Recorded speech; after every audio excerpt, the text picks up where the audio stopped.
यूं दादे सुखन मुझको देते हैं इराक़ व पारस, ये काफिर हिंदी है बेतेग व सना खून रेस।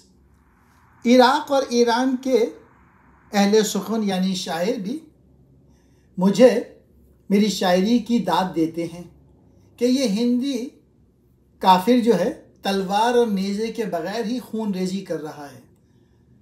मुराद ये है, अगरचे मेरे हाथ में जंग का कोई सामान नहीं, ना तलवार है, ना तीर, ना नेज़ा, ताहम मैं वो तालीम दे रहा हूँ जिससे बातिल का सर कलम हो जाता है। यानी इकबाल की शायरी पढ़कर नौजवान जो हैं वो बहादुर बन जाते हैं, अमल करने लगते हैं, एक्शन करने लगते हैं, एग्जीक्यूट करने लगते हैं। काफिर हिंदी खुद इकबाल तेगो सना खून रेस तलवार के बगैर जंग कर रहा है।